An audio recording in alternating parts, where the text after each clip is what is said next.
listahan, tsaka yung pambayad. Bibigyan na naman kay Ma'am Elsa. Uy, kamusta sa Saudi? Ayun, okay naman sa ako. Kaso nga, pinapabigyan ko na agad. Patapos yung kontrata. Yung kumpanya. Huwag mo ganyan. Yung diretso pitit ka. Alam ba, talagang talaga Tingin ka na lang sa baba. Tapos, wala kang pambayad sa inyo. Paano? Yung pagkain na yung pambili. Ang hirap na nangyayari sa inyo. Siguro talaga para sa akin pag-OFW. Saklap na nangyari sa akin. Ang hirap mo pala kasi ano yung buhay mo sa abroad. Kung gusto mo kayakap. At kausap. Tutulog sa akin. Gusto mo kausap. Sama ka na lang sa Zoom ang gabi. Ako'y nagtuturo. Doon na sa mga tapos. Sumayaw eh. Dito lang yan, tingnan mo. Ano yan? Wala po kayo ihap. Ha? Oo, may papa. Ibang gusto ka na. Ano yan? Ang hirap ba? Sakit na dyan ko, aray! Ay, ba? Yes, sir. Uy! Ay, ma'am, di mo po pwede kasi wala akong ulo. Pupuntahan ko na lang po.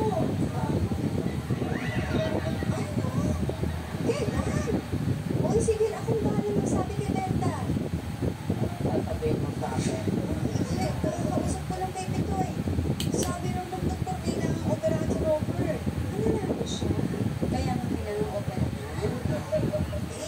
Appendicitis daw. Pero, tutok na. Kaya talagang dapat tanggalin.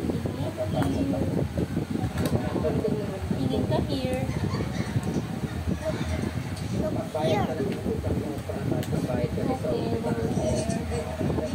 Huwag mo na isipin yun. Kami na ni Pitoy bahala. Ang importante, gagaling na si Robert. Nakakuha ni Robert yung appendicitis. Hindi lang. Ako alam ko. Kasi may kasama dyan sa aling Linda. Nagkaroon siya din ng appendicitis. Tapos, usap na yung kagabi si Robert. Hindi mo sa harapan. May dati nakahawa siya. Dapat ko tawagin ko hindi pa rin umuwi. Ano po ba yung Pagkalita mo ah. tungkol sa appendicitis? Ako po kasi maling akala eh. Akala ko po appendix. Ang appendicitis ay ang pagkakaroon ng infeksyon ng appendix. Maling akala sa appendicitis ay ang pagkakaroon ng ibang mga uri ng sakit tulad ng mga sakit sa tiyan, Okay, next. kagaya ng gastritis at ulcer. Ito rin ay pinagkakamalang sakit sa agdo, ang pagkakaroon ng infeksyon sa lalawigan ng ating bibig, at ang sa mga kababaihan, ang pagkakaroon ng sakit sa matres at ang mga sakit sa utak. Doon, ano naman po yung mga symptoms ng pagkakaroon ng appendicitis? Pagsusuka. Again. Ito ay susundan ng sakit Ayaw sa mo ba? tiyan na unang nakikita sa ilang bahagi ng ating tiyan. Pagkaraan ng ilang oras, ito ay bababa sa kanang bahagi ng ating tiyan. Ang susunod nito ay pagkakaroon ng lagnat at ang kawalan ng pagkain sa pagkain. Sino po ba yung mga nagkakaroon ng pagkaraniwan ng appendicitis? Ang appendicitis ay panimitang nakikita sa mga batang may 2 taong Iba gulang yung at leaders ko bawal sa ito ay kadalasan nakikita sa mga taong may 10 taong gulang hanggang 30 taong gulang. Ayan na siya!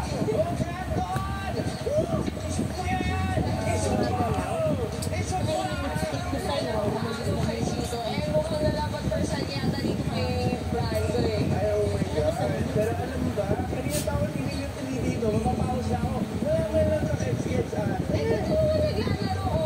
Ay, kahit yun. Ano plano mo? Sali na lang ako ng basketball varsity team. Seryoso ka? Oo. Ay, marunong talaga ako dyan. Seryoso? Shoot ka ba? Oo. Eric, Usay. Sabi ang Tino, boys.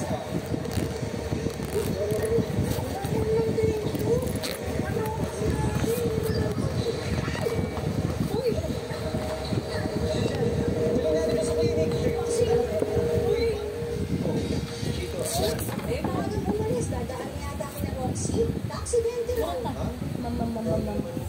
Pag-ispi ako ng gamit dito, pero dadaan muna kami kay Robert sa ospital. Uy, teka pa na. Yung seminar ko, paano? Sino magmamaneho? Kainan yan, di ba? Ayoko na lang. Wow, hindi mo sumabat ha. Hindi pwede. Bilakad ka sa Laguna, sa Makalawa. Uy, paano na natin yan? Eh, di ba?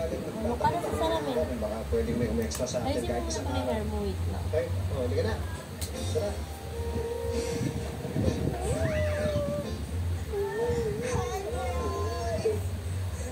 Yung mga cupcakes Pero pala may na supply. order ni Sir Tom, pipikapin mo lang po. Uy, sige, tingin mo na. Dito ba siya?